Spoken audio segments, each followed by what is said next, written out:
저희들이 살다 보면 우리의 능력에 한계가 있잖아요. 그러다 보면 우리의 목표가 있는데 그 목표, 내 마음이 원하는 바가 있는데 그 마음의 원함, 이것이 뜻대로 안 되기 때문에 그때는 어떻게 되죠? 마음이 불안해지고요, 초조해지죠. 마음이 불안해지고 초조해지면 신경이 조금씩 날카로워지게 되고요, 신경이 조금씩 날카로워지게 되면 그 다음에 어떻게 됩니까?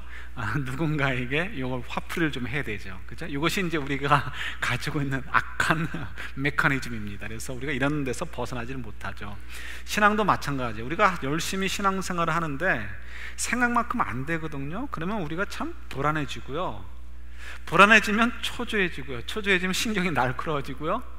물론 이제 기대가 없는 분들은 내려놓으니까 상관이 없는데, 그래도 내 속에 성령이 거하셔서 자꾸 나로 하여금 이렇게 깨닫도록 하시고 도전하게 하시는 분들은 어떻습니까? 마음대로 안 되는 것 같으니까 초조해지고, 초조해지니까 신경이 날카로워지고, 그러다 보면 스스로에게 좀 화를 내거나 아니면은 때로는 하나님을 향하여 화를 낼 때도 있게 되죠.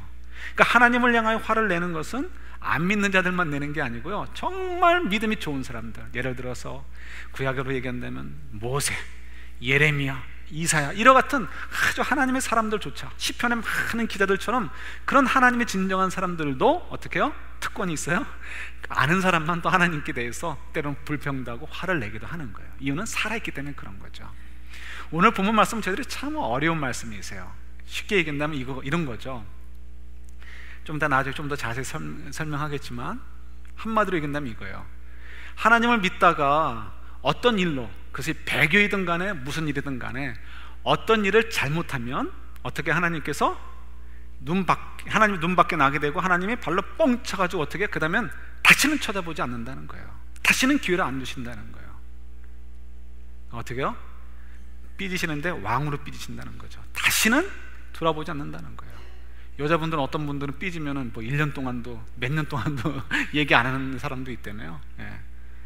여러분들의 그 대초코 같은 성품을 자랑하지 마시고 회개하십시오. 내 수준은 고비밖에 안 된다고 좀 창피하게 여길 줄 아시고. 예.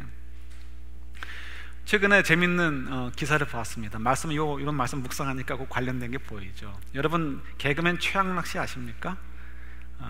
아셔요? 저 실제로도 봤는데 키도 크고 잘생기셨어요. 최양락 씨가 있고 아내 되시는 분들이 팽현숙이라는 분이십니다. 근데 이분들이 어느 쇼에 나온 걸 갖다가 이제 기사에, 신문에 적은 것을 제가 보았습니다. 타이틀이 이런 거였어요. 팽현숙 씨가 남편 최양락 씨에 대해서 하나 면죄부를 줬는데, 뭐냐면 우리 남편이 한 번쯤은 바람을 펴도 용서해 주겠다, 이렇게 얘기를 했다는 거. 그랬더니 다른 남자들이 너 좋다 이렇게 얘기했다는 거죠. 왜 그런가 자세히 보니까, 그래서 궁금해서 클릭을 해서 봤습니다. 보니까 얼마 전에 이분들이, 그러니까 오랜 동안 부부 생활을 하다가 얼마 전에 최근에 정말 이혼하기 직전까지 간 적이 있대요. 근데 이 팽현숙 씨가, 아내가 한번 상상을 한 거겠죠. 우리 두 사람이 다 이혼해서 다른 사람과 사는 생각을 상상을 해보니까 그게 너무 어색하고 너무 이상하고 상상조차 하기 싫더라는 거죠. 그러면서 느낀 게, 이 남자는 정말 나에겐 특별한 남자이다, 이런 생각이 들어가지고요, 어지간해서 이혼할 생각이 없다는 거예요. 그래서 오죽하면 바람을 펴도 한 번쯤 정도는 봐줄 마음이 있다, 이렇게 공개석상에서 얘기한 만큼, 그만큼 자기 사랑을 이제 표현한 것이 되겠죠. 남편이 뭐라고 하겠어요? 한번 써먹겠다고 얘기하겠어요? 아니죠. 자기 그런 아내한테 그런 티켓을 받았지만 그 티켓 써먹지 않겠다, 이렇게 이제 화답을 한 거죠. 그냥 뭐 한 남성과 여성의 사랑도 어떻게 해요? 사랑이 깊으면 때로는 정말 용서할 수 없는 죄를 져도 용서할 수 있어요, 없어요? 용서할 수 있단 말이에요. 아닙니까? 용서할 수 있단 말이에요. 여러분들의 모습이 꼭 건수나 걸려 한번 걸려봐라, 이런 것만 기대하고 사시는 분들 같아가지고 예, 정말 사랑한다면 아무리 상상할 수 없는 큰 죄를 져도 우리가 그런 일이 없어야 되겠지만, 그래도 너무 그래서 그 일 때문에 마음 아파하고 눈물을 흘려대고 가슴을 찢는 일이 벌어져도 그냥 쉽게 이혼해버리지 않는다는 거죠. 그런데 이거 인간들의 마음도 이런데, 그죠? 갈랐으면 남남이라고 하는 불완전한 사랑 속에 있는 사람들도 이런 말을 하는데, 오늘 본문 말씀 뭐라고요? 한 번 눈 밖에 나가면 어떻게 된다고요? 다시는 들어올 생각 말아라, 이 얘기하는 거예요. 이 얘기 정말 그런가? 그럼 불안하잖아요. 우리가 알다시피 저희가 아무리 애를 써도 단 하루라도 하나님이 기뻐하시는 뜻 안에서만 살 수 있나요? 그렇지 않단 말이에요. 단순하게 생각하면 주일날 한 주 단위로요, 예배 드리고 기도 좀 했고 뭐 봉사 좀 했으면 오케이라고 생각하는 아주 초등학교 1학년 수준도 안 되는 식의 생각으로 한다면 문제가 없어요. 그러나 정말 하나님을 아는 관점에서, 정말 하나님을 깊이 아는 관점에서 보면 우리는 절대로 단 일주일이 아니라 단 하루도 하나님의 뜻 안에서만, 하나님을 기쁘시기만 살 수 없어요. 오죽하면 사도 바울이 고백했겠어요. 야, 나는 정말 안 된다, 안 돼. 나는 정말 하나님이 기뻐하시는 뜻대로 살고 싶은데, 내 마음은 그런데, 머리로는 그런데 내 실제 행동은 그렇지 않구나. 그래서 얼마나 마음 아파합니까? 저희들이 어떻게 생각해요? 불안해지는 거죠. 불안해져요. 초조해지기 시작합니다. 야, 그렇다면 이 말씀이 하나님 말씀이 진짜라면 내가 혹시 잘못 걸려가지고 하나님이 정말 미워하는 죄를 져버리면 나는 다시는 하나님의 집에 들어가지 못하겠네? 나는 다시는 그 구원이 회복되지 않겠네? 나는 다시는 하나님의 자녀로서의 축복을 누리지 못하겠네? 이런 불안감이 생길 수 있잖아요. 그래서 어떻게 돼요? 불안해지고 초조해지면 신경이 날카로워지고, 그래서 어떻게 돼요? 우리 하나님을 향해서 뭐라고 짜증을 낼 수 있어요? 팽현숙만도 못한 하나님, 이렇게 될 수밖에 없잖아요. 그래서 우리가 어떻게 돼요? 하나님이 정말 그런 분인가 아닌가를 생각을 해봐야 되잖아요.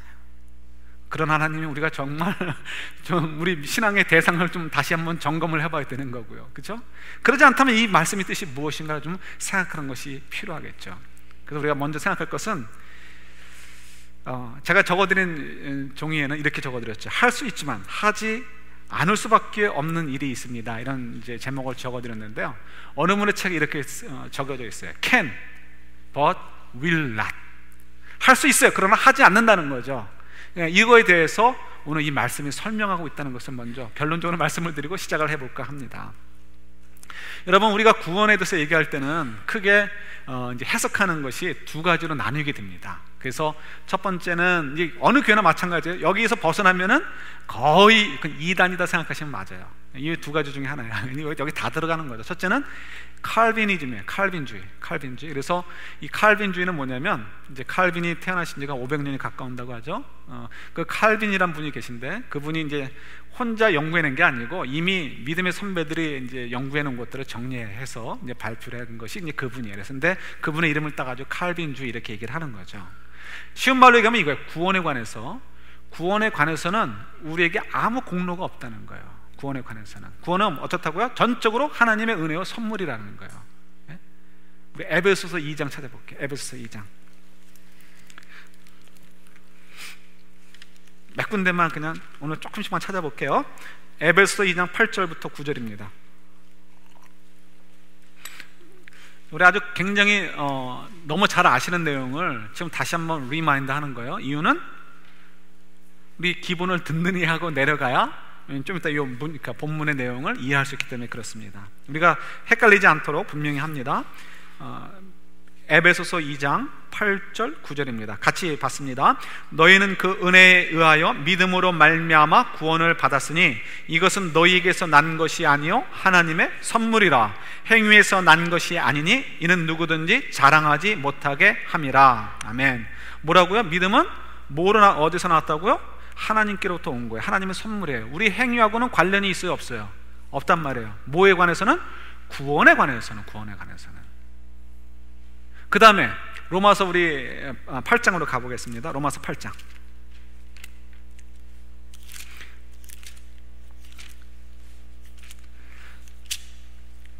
로마서 7장에서는 사도 바울이 자기의 모습을 보면서 불안할 수밖에 없는 상황에 도달한 거예요. 자기가 어떻게 해요? 마음은, 생각으로는 정말 하나님 원하시는 대로만 살고 싶은데 실제로 자기 사는 모습을 보니까 그렇지 않는 모습을 보면서 나는 어떡하나 공고한 사람이로다, 이 사망의 몸에서 누가 나를 건져내라, 이렇게 한탄하는 것으로 끝나는 것이 7장입니다. 그런데 8장에서는 어떻다고요? 그걸 뒤집는 거죠. 그렇지 않구나. 내가 불안할 필요가 없구나. 왜 불안할 필요가 없는가? 우리 28절 29절 28절에 읽지 않을게요. 29, 30절만 먼저 읽겠습니다. 같이 있습니다. 하나님이 미리 아신 자들을 또한 그 아들의 형상을 본받게 하기 위하여 미리 정하셨으니 이는 그로 많은 형제 중에서 맏아들이 되게 하려 하심이라. 또 미리 정하신 그들을 또한 부르시고 부르신 그들을 또한 의롭다 하시고 의롭다 하신 그들을 또한 영화롭게 하셨느니라. 미리 아신 바 된 자들이라는 거, 저희들을 미리 하나님 택하셨다는 거죠. 그런데 우리가 불안할 이유가 없는 것은 뭐냐면 38절 39절 보세요. 이게 이제 결정적으로 정리해 주시는 거죠. 같이 있습니다. 내가 확신하노니 사망이나 생명이나 천사들이나 권세자들이나 현재일이나 장래일이나 능력이나 높음이나 깊음이나 다른 어떤 피조물이라도 우리를 우리 주 그리스도 예수 안에 있는 하나님의 사랑에서 끊을 수 없으리라. 아멘. 하나님 외의 피조물이 아닌 것은 하나도 없어요. 그죠? 모든 피조물, 그러니까 어떠한 것들도, 심지어 사단도 우리와 하나님과의 관계를 끊을 수 있다 없다? 없다라는 거예요.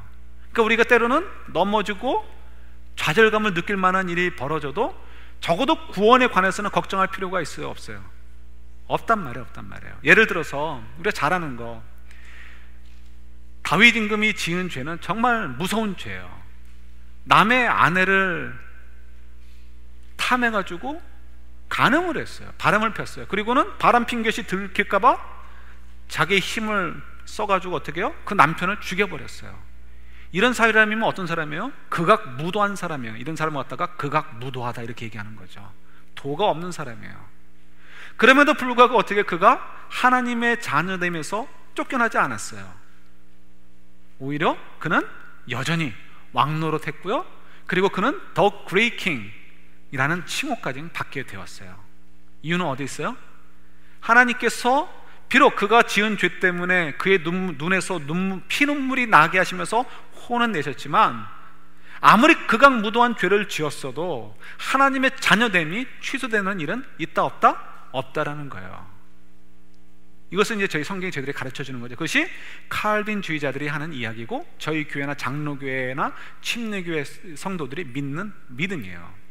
이것과 이제 대척되는 이제 견해가 있는데 그것은 뭐냐면 알미니안주의라는 거예요. 이분들의 생각은 구원에 관해서 믿음으로만 구원 얻는 것이 아니고 하나님의 은혜만으로 구원 얻는 것이 아니고 우리의 행위가 어느 정도는 워킹을 한다는 거예요. 거기에 그러니까 기여를 한다는 거죠. 우리 행위가 구원을 이루는데 좌우하는 중요한 요소가 된다고 하는 것이 이 알미니안주의자들이 하는 이야기들. 그래서 감리교라든가 성결교라든가 뭐 순복음이라든가 이런 천주교 이런 것들이 이런 부분들이 이제 거기에 속하기도 하죠. 근데 이분들의 이제 생각이 일정 우리가 굉장히 납득이 될 만큼 좀 뭐 이렇게 객관적이고요. 또 어떤 면에서 이렇게 설득력이 있어요. 근데 이분들이 왜 그런 주장을 하느냐 하면은 그 주장하는 여러 근거 가운데 가장 빼놓을 수 없는 핵심 본문이 바로 오늘 저희들이 묵상하게 되는 본문이기도 합니다. 그래서 잘 됐어요. 이거 좀 묵상하면서 우리가 좀 확인할 수 있는 것 같아요. 우리 이 본문을 이해하기 위해서 우리 첫 번째로 이 본문을 받아들이는 사람이 누구인가에 대해서 우리가 좀 이해하는 것이 필요합니다. 다른 말로 얘기한다면 지금 알미니안주의자들이 얘기하는 것처럼 생각하는 것처럼 행위가 옳지 않으면 하나님의 자녀로 부르심을 받았다가도 쫓겨날 수 있는 것인지 아닌지를 좀 확인하는 것이 필요하잖아요. 그러려면 이분들이 정말 하나님의 사람들인지 아닌지, 정말 믿음으로 구원을 얻은 자인지 아닌지는 확인하는 것이 필요하겠죠. 성경에 보면 정말 그런 사람들이 있어요. 겉으로는 그리스도인인 것처럼 보이지만 실제로는 구원받지 못한 사람들. 예를 들어서 누가 있어요? 예수님의 제자 가운데 가룟 유다. 또 다음에 디모데 전서나 디모데 후서에 보면 후메네오라든가 알렉산더 이런 사람들의 이름이 나오는데 그런 사람들이 다 거기에 포함되는 거예요. 그러나 이제 오늘 본문을 보면 정말 이 히브리서라는 편지를 받는 독자들이 정말 그런 가룟 유다 같이 겉으로는 그리스도인이지만 속으로는 하나님을 진짜 모르는 사람인가 아닌가를 확인해 보면 그렇지 않다는 것을 알 수 있습니다. 사절 보세요. 사절 보시면 한번 빛을 받고 하늘의 은사를 맛보고, 이미 빛을 받은 거예요. 그냥 태양빛을 받은 게 아니고 생명의 빛을 받았다는 거예요. 그 다음에 뭐예요? 성령에 참여한 바 되고 성령의 일에 동참하게 된 것. 다른 말로 표현한다면 성령이 그 안에 거했다는 것을 얘기합니다. 그 얘기는 뭐예요? 그 사람은 이미 구원받았어요? 구원받지 않았어요? 구원받았다는 이야기예요. 그러니까 적어도 오늘 본문에서 첫 번째로 출발하는 것은 이 독자들은, 여기에 해당되는 사람들은 겉만 번지르한 그리스도인이 아니고 진짜 그리스도인이었다는 거예요. 진짜 그리스도인. 두 번째, 그렇다면 이 알미니안 주의자들이 얘기하는 것처럼 진짜 그리스도인들도, 이게 저희들이 중요한 문제인 거죠. 어떤 실수를 하게 되면, 예컨대 배교를 한다든가 다시 예수님을 향한 그 믿음을 저버린다든가 하게 되면 다시는 회개의 기회가 없는 것인가, 한번 쫓겨나면 다시는 그 집에 들어갈 수 없는 것인가, 이걸 확인해 봐야 되겠죠. 과연 오늘 본문이 그것을 얘기해 주고 있는지 한번 보세요. 이 알미니안 주의자들이 얘기하는 것은 우리가 구원을 얻는 데서는 일정한 행위가 이렇게 따라야 된다라고 얘기를 해요. 그 얘기는 뭐냐면, 실수를 하면은 쫓겨나갈 수도 있지만, 벌을 받을 수도 있지만, 대신 선을 행하거나 하나님을 기쁘시게 하는 일을 하게 되면 어떻게 돼요? 그 죄가 용서되어지고 하나님의 집으로 다시 들어갈 수 있어야 된다는 것이 그 논리에 맞는 거예요. 근데 오늘 본문을 보세요. 오늘 본문을 보면 6절을 보시면은 타락한 자들은, 그러니까 어떤 실수를 한 거죠. 다시 새롭게 하여 회개하게 할 수 있다 없다? 할 수 없다는 거예요. 그러니까 이게 자체가 뭐예요? 일단 이거 역시 잘못된 견해구나 하는 것을 발견하게 되는 거예요.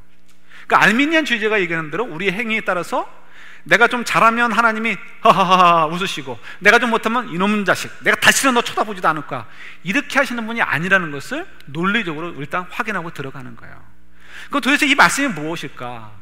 정말 도대체 이 말씀이 무엇일까? 다시금 또 우리가 문자적으로 해석하면, 예수님 믿다가 유대교로 돌아가면 하나님이 다시는 나를 쳐다도 안 보시게 된다는데 그것이 무엇일까? 의심하게 되는 거예요. 근데 우리가 문자적으로 유대교로 돌아가진 않아요. 왜냐하면 우리가 유대교에 관심이 없기 때문에 그렇습니다. 그렇다면 우리는 자유로운 것인가요? 그렇지 않죠. 지금 이 히브리 성도들이 받는 메시지는 유대교로 돌아가는 것이 문제가 아니고 예수 그리스도를 배반하는 것이 문제가 되는 거예요. 예수 그리스도를 배반하게 되면, 그렇다면 정말 나는 하나님의 사랑을 다시는 회복하지 못할 것인가? 그렇다면 우리가 어떻게 믿음 생활을 할 수 있겠어요? 불안해서. 저 자신도 안 돼요. 우리 기준이 만약에 우리가 판단하고 생각하는 것처럼 주일날이나 참석하고 봉선하고 헌금이나 하고 기도나 하고 식사할 때 기도하고 이러면 믿음 있는 것을 생각한다면 괜찮아요. 그럼 뭐 그 정도 수준이라면 이해가 될 수 있죠. 나는 절대로 내 신앙을 포기하지 않을 거야. 그런데 성경은 그렇게 하지 않아요. 얘기하지 않습니다. 성경 얘기할 때는 우리의 속마음을 가지고 얘기하세요. 그래서 어떻게 해요? 우리가 마음으로 미워하는 것도 살인이라 얘기하시고요. 그 말은 뭐냐면, 마음으로 하나님 외에 다른 것을 의지한다든가 한다면 어떻게 되는 거예요? 그것은 지금 히브리 성도들이 유대교로 돌아가는 것과 마찬가지로 우리도 예수 그리스도를 버리고 내가 의지하는 다른 어떤 것으로 나아가는 것을 얘기한다라고 가르치고 있어요. 그 얘기는 뭐예요? 우리도 배교를 한다는 거예요. 언제든지. 하나님 말씀에 순종하지 않는 거, 그게 뭐예요? 배교죠. 뭐예요? 하나님을 인정하지 않겠다는 것밖에 더 얘기가 안 되는 거잖아요. 하나님은 인정하지만 저는 하나님을 말씀은 좀 순종하기는 싫어요. 이런 얘기가 성립이 되면 안 돼요. 미국 사람들도 이런 얘기 많이 하는 것 같아요. 그래서 미국 사람들도 그런 얘기 한대죠. 나는 하나님을 믿지만 교회는 안 나갑니다. 이렇게 얘기하는 사람들이 많이 있대요. 여러분, 그게 성립이 된다고 생각하십니까? 하나님을 믿는다면, 하나님이 어떤 분이라고 정말 믿는다면 하나님 말씀을 순종해야 돼요? 안 해야 돼요?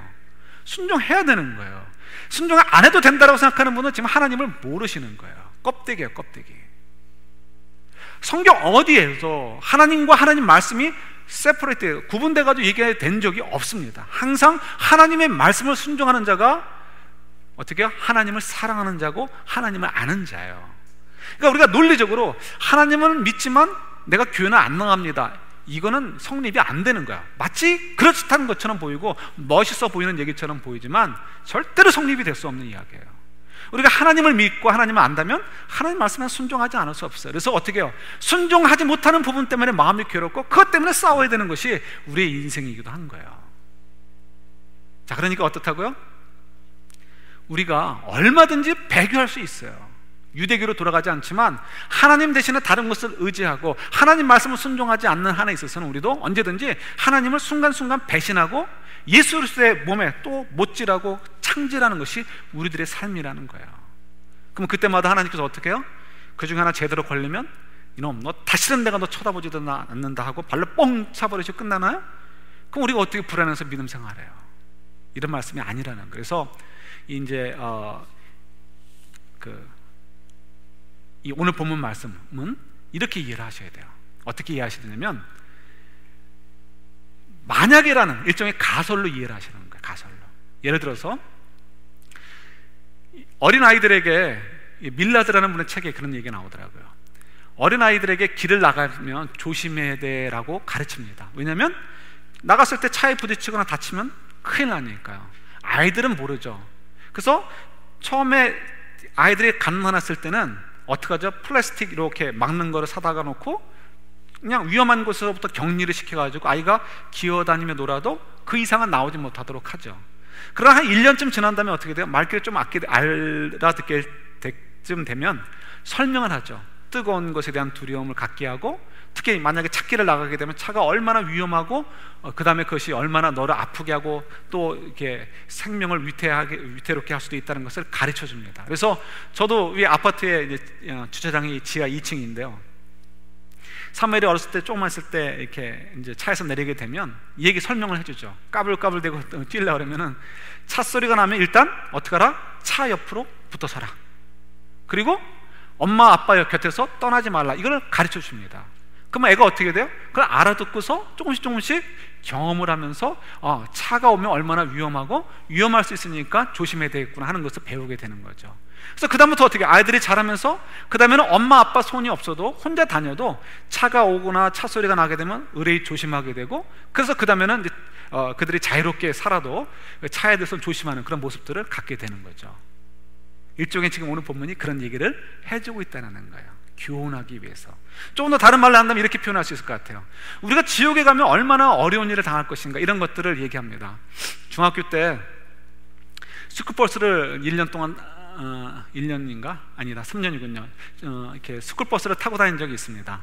스쿨버스를 타고 다녔는데 그때 이제 일찍 끝나면 스쿨버스가 떠나기 전에 모여가지고 친구들이 모여서 이제 3, 4, 5 모여서 얘기를 하죠. 그때 기억이 났던 것이 있습니다. 되게 우스운 얘기를 저는 잘 못했던 것 같아요. 그래서 친구들은 너무 우스운 얘기들을 잘하는데 저는 그런 얘기를 잘 못해요.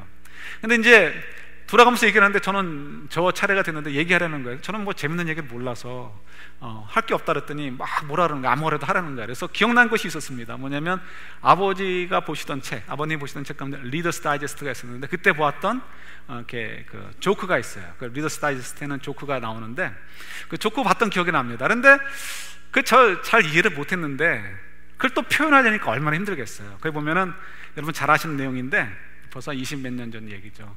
어느 사람이 지옥을 갔는데 이제 옆나댕이인가 뭐 누가 데리고 다니면서 보여주는 거죠. 너 어디가 있을래? 어디가 있을래? 그런데 어딘가 가보니까 미국 사람이 쓴 거예요. 마릴린 monroe하고 이 죄인이 같이 즐겁게 뭐 맛있는 거 먹으면서 놀고 있더라는 거예요. 그래서 그럼 너 이제 그 사람이 지옥에서 끌려가가지고 이 염라대왕하고 돌아다니는 사람이 저는 여기 있겠습니다 이렇게 얘기를 했다는 거예요. 그랬더니 그럴래?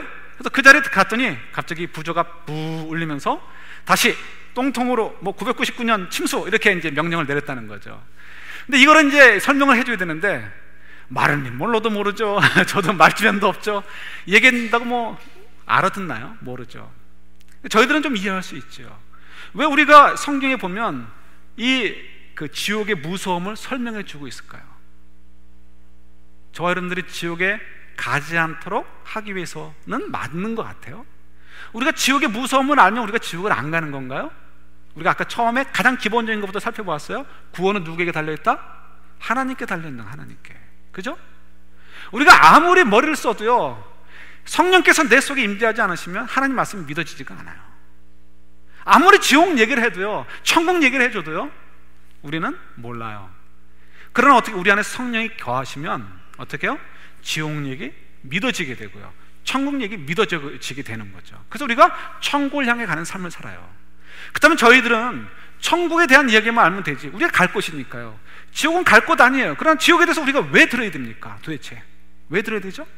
뭐 지옥에 사는 사람들에게 우리가 뭐 $1씩 보내줄 것도 아니고, 예?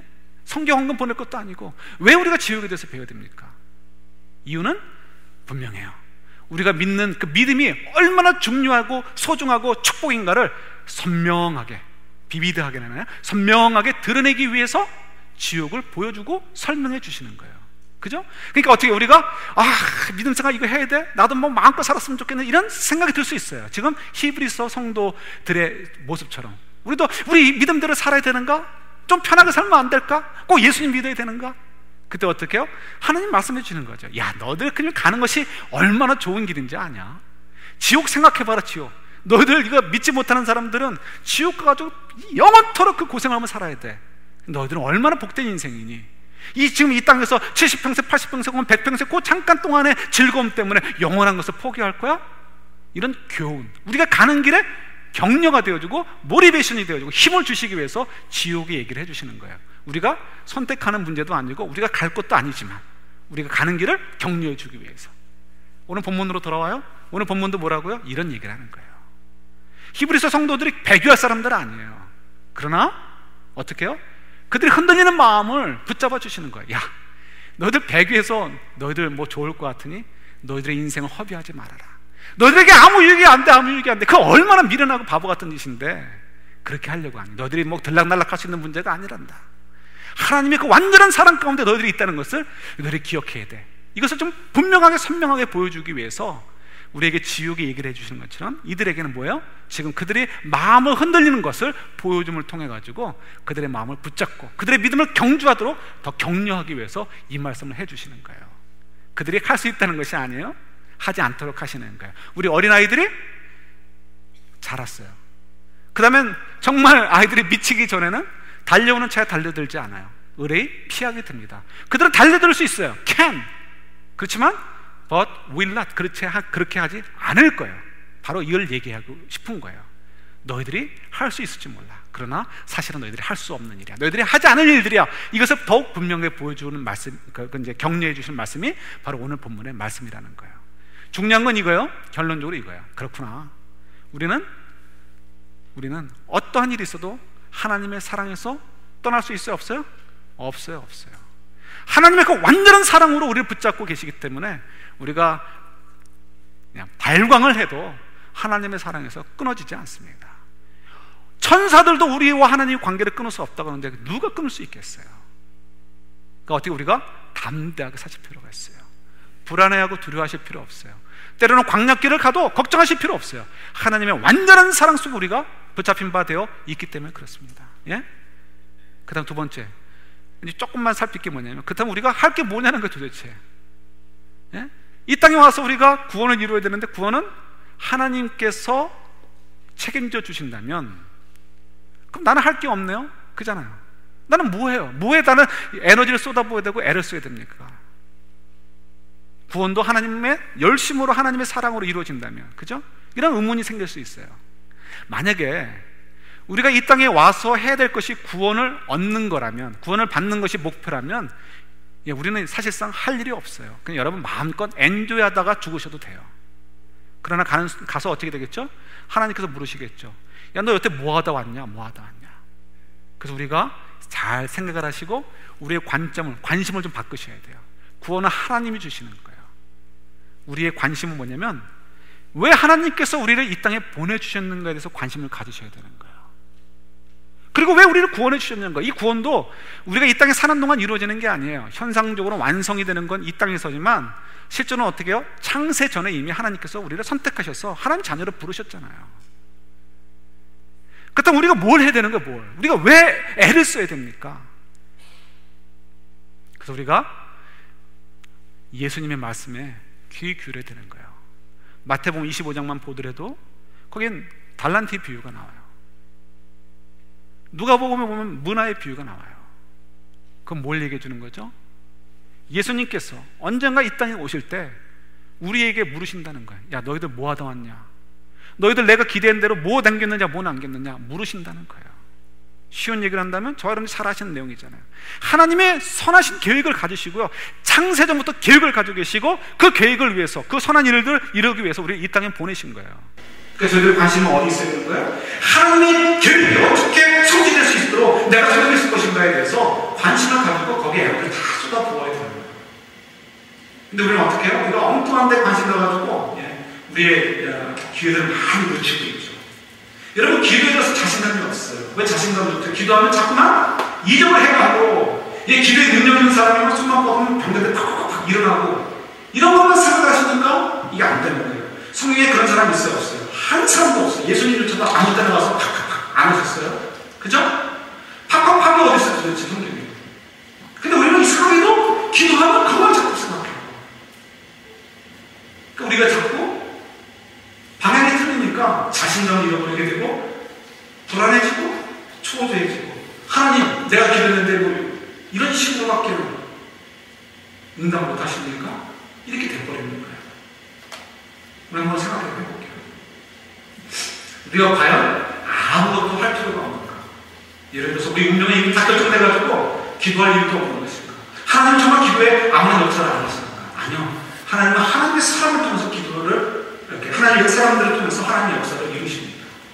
때로는 천사들이나 이적 같은 걸 통해서 직접적으로 다이렉트리 하나님께서 역사하실 때도 있지만, 대부분의 경우는 어떻습니까? 하나님의 사람들을 통해서 역사를 이루세요. 예를 들어서 우리가 구원에 얘기했으니까 전도에 대한 얘기를 할게요. 전도할 때 제가 모교회, 한국에 있는 모교회 어느 장로님이 계세요.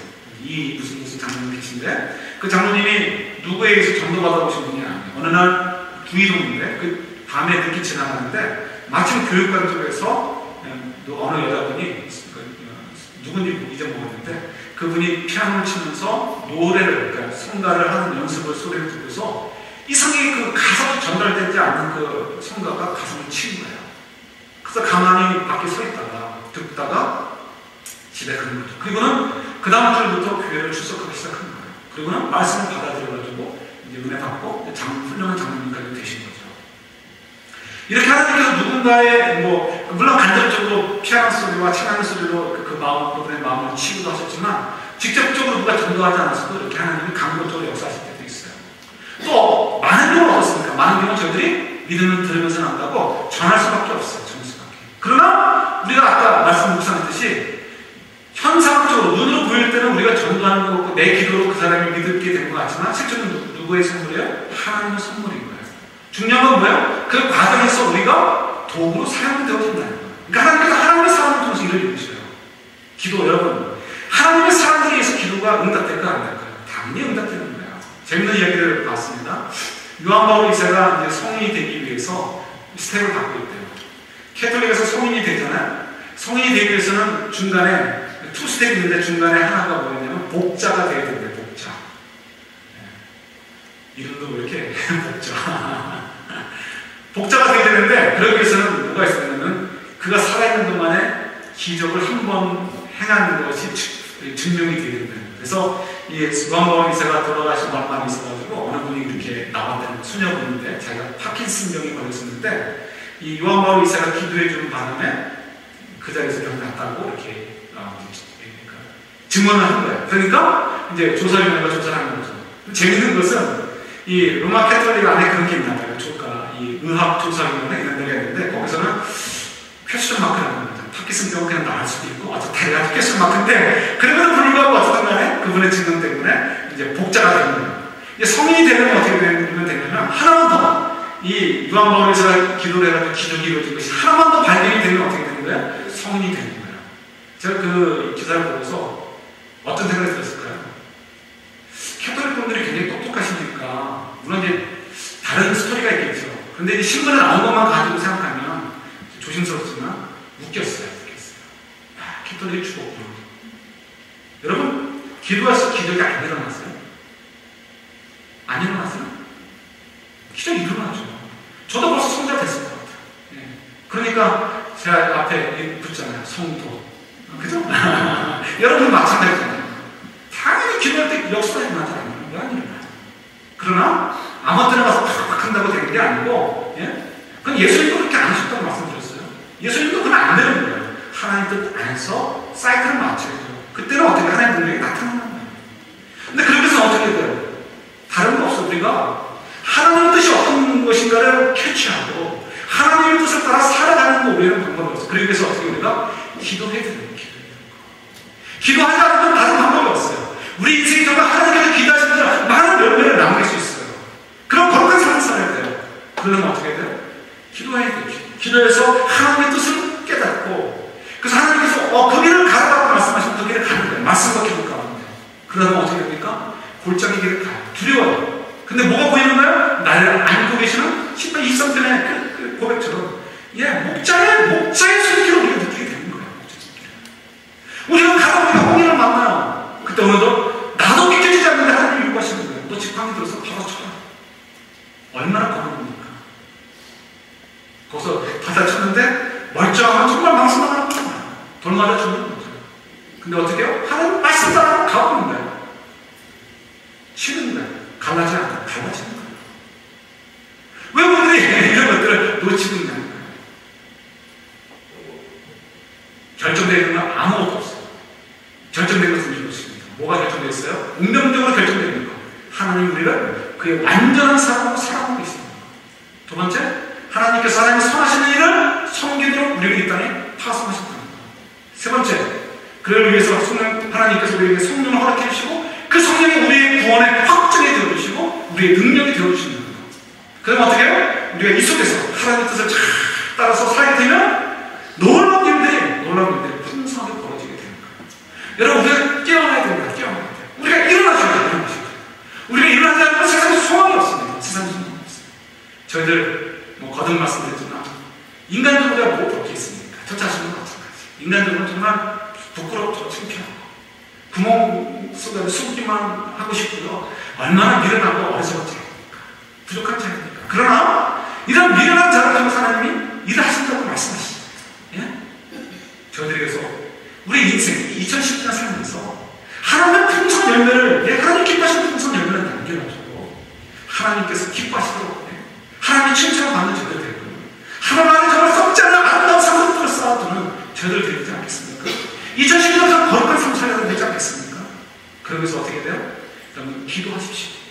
기도가 이 모든 것들의 문제들을 좌우하게 되는 열쇠라는 것을 기억하시고 담대하고 하나님 완전한 사랑을 우리가 있다는 것을 기억하시고 담대하고 하나님께 나아가서 그 기도 속에서 하나님을 알아가고 하나님의 음성을 듣고 성령의 능력을 받아서 이 세상 속에서 정말 이 어두운 세상 속에 밤하늘의 별과 반짝반짝하면서 의와 진리의 길을 보여주는 정말 복된 인생들이 될 수 있기를, 또 2011년이 될 수 있기를 주님의 이름으로 축원합니다. 기도하겠습니다. 주님, 그렇습니다. 저희들이 하루하루가 얼마나 소중한지 우리가 하나님의 그 완전한 사랑 속에 있고 그 기대 속에서 우리가 살고 있음을 알게 하시는 하나님 감사합니다. 이제 담대하고 하나님의 기대에 부응하기 위하여 기도하여 하나님의 능력으로 승리에 가는 저희들 삶이 될 수 있도록 축복하여 주옵소서. 기도할 때 하나님의 뜻을 보여주시고 하나님의 능력과 확신을 갖게 하시고 그 속에서 우리가 홍해를 가르고 만나를 떨어뜨리게 하고 반성을 쳐서 물을 나게 하는 아름다운 열매들을 남기는 저희의 복된 삶이 될 수 있도록 은혜 내려 주옵소서. 예수님 이름으로 기도드립니다. 아멘.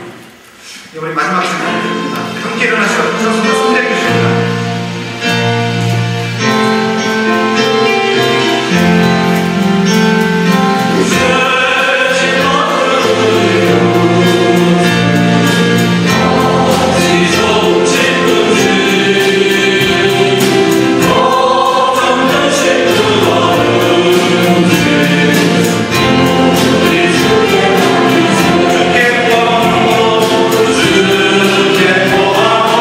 Oh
귀하게 하나님께 아뢰지 못하는지, 우리의 관점이 바뀌어져서 구원에 관해서는 하나님이 책임져 주시니까 하나님 우리에게 기대하시는 것이 무엇인가 묻고 그것을 이루어드리기 위해서 기도하며 간구하며 정말 놀라운 능력으로 그 일을 이루어가는 저희가 될 수 있도록 하나님 축복하여 주옵소서. 우리가 한 번 사는 인생입니다. 주님 앞에 서는 날이 있는데, 그 거룩하다 하시는 여호와 하나님 앞에 서는 날이 있는데, 우리 그때 두렵고 떨린 가운데서도 칭찬받을 수 있는 저희들 될 수 있도록 축복하여 주옵소서. 그러기 위해서 올해도 저희들 말씀과 기도 가운데, 기도가 우리 인생의 열쇠인 것을 믿고 기도 가운데 나아가고자 하니 우리를 도우셔서 기도 가운데 역사가 일어나게 도와주시고, 기도 가운데 응답이 일어나게 도와주시고, 기도 가운데 하나님의 뜻이 발견되어서 놀랍게 2011년 하나님이 기뻐하시는 일들로 감히 하나님을 기뻐하시게 해드리는 거룩한 삶이 될 수 있도록 우리를 축복하여 주옵소서. 믿음의 고백으로 예배를 드리게 하신 하나님 감사합니다. 기뻐 받아 주옵소서. 더 큰 성령의 은사를 허락하셔서 더 귀하고 크게 복이 이끄는 역할, 복이 되는 역할, 삶들이 되도록 축복하여 주옵소서. 이제 우리 주 예수 그리스도의 은혜와 하나님 아버지 높고 그 사랑하심과 성령 하나님의 이름을 통하시니 우리의 관점이 하나님이 기뻐하시는 일, 하나님의 기대에 부응하는 삶이 우리의 관점이 되어주고 우리의 관심사항이 된다는 것을 깨닫고 기도하고 그 문제들을 해결하고 기도하고 하나님 능력으로 정말 많은 영혼을 내 길을 다른 영혼 떠나는 주의 백성들 위해 이제로부터 영원토록 함께 하시고 우리 주님의 이름으로 간절히 축원합니다. 아멘.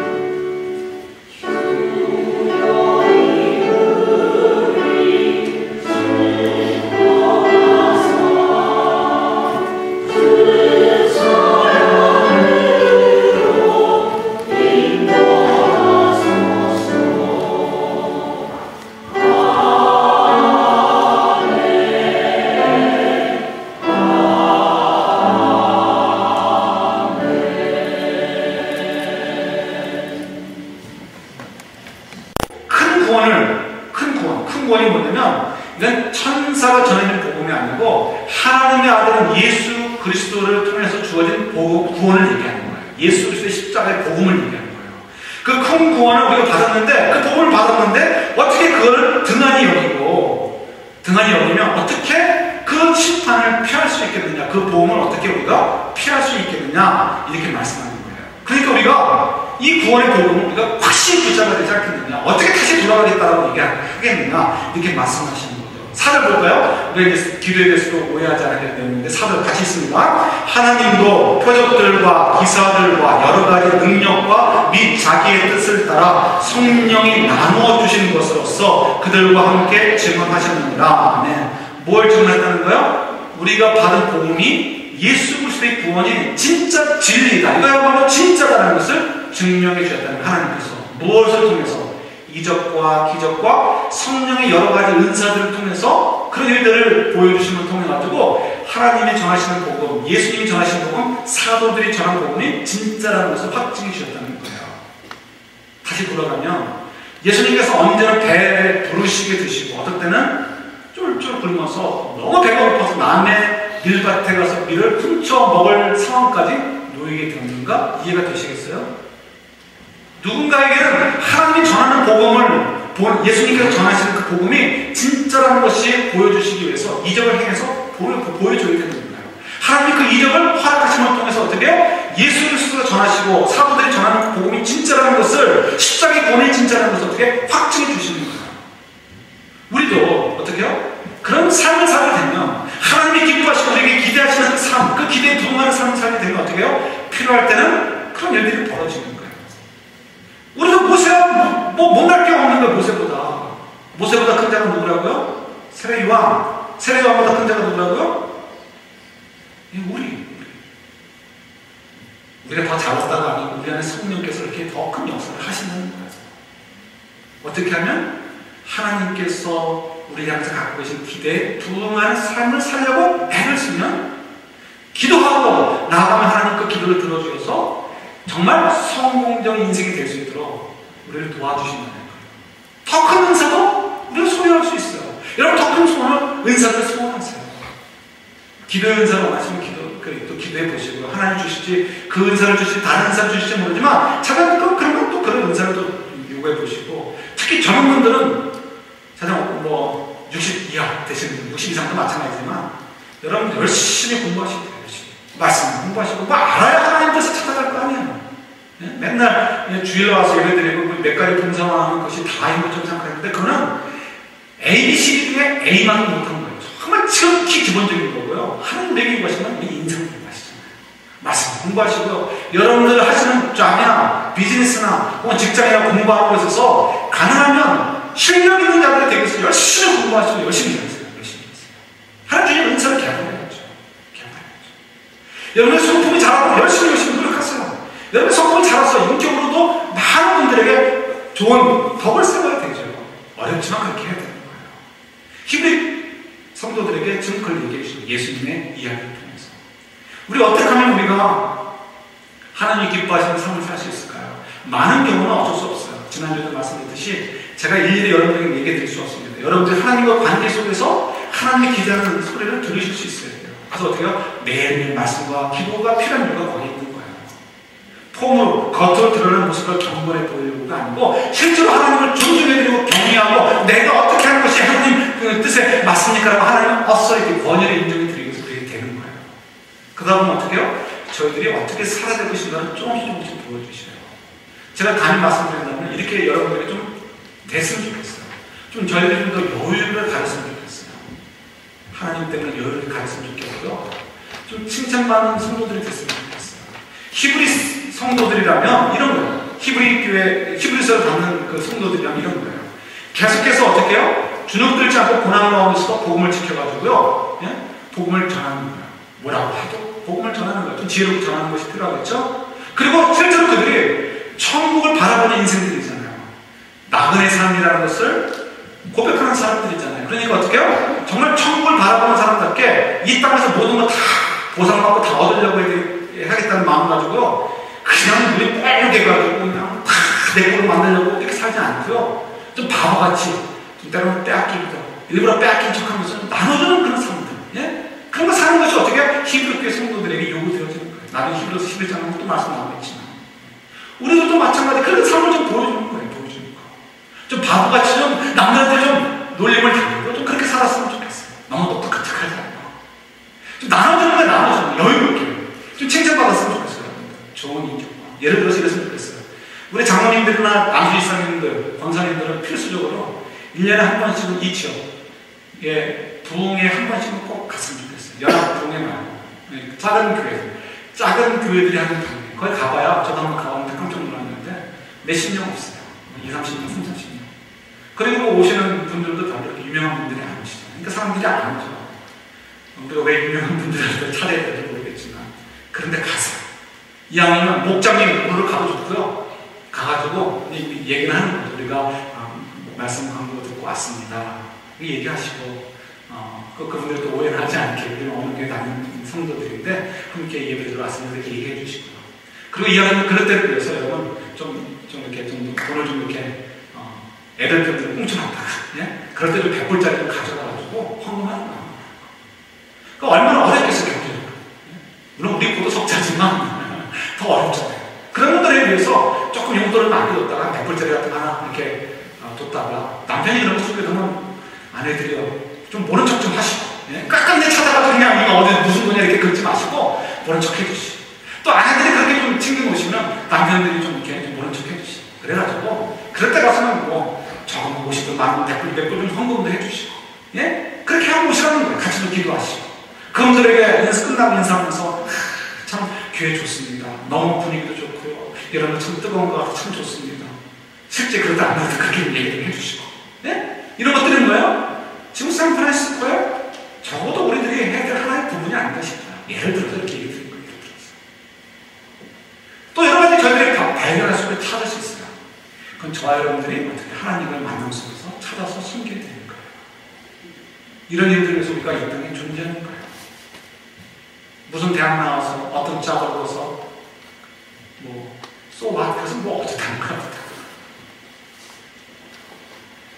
저희들이 뭘 가지고 기도해준다고요? 어려움을 없게 해주세요라고 기도할 게 아니고요. 그건 정확히 하나님 어떻게 하면 이 어려움과 고난 속에서도 하나님이 기뻐하시는 삶을 살 수 있을까? 하나님의 기대에 부응하는 삶을 살 수 있을까요? 그래서 어떻게 하면 하나님 앞에 갔을 때 칭찬받는 그런 삶을 살 수 있을까요? 성공적인 삶을 살 수 있을까요? 이것이 우리 기도 제목이 될 수 있기를 소원합니다. 바꾸십니다. 그 다음에 어떻게 해요? 하나님께서 필요한 대로 은사를 더하시고 이적 행하시고 풀어주시는 거예요. 어려움이 다 사라지지 않습니다. 어려움이 더 많아질 수 있어요. 그러나 이 땅 잠깐 사는 동안의 것을 가지고 영원한 것을 바꾸지 마세요. 영원한 가치를 놓치지 않는 저희들이 됐으면 좋겠습니다. 올 한 해 그런 훈련들을 들어주고요. 한 해 한 삶을 통해서 우리의 삶, 또 우리 자녀들의 삶이 정말 그런 복된 삶이 될 수 있기를 우리 주님의 이름으로 축원합니다. 같이 기도하겠습니다.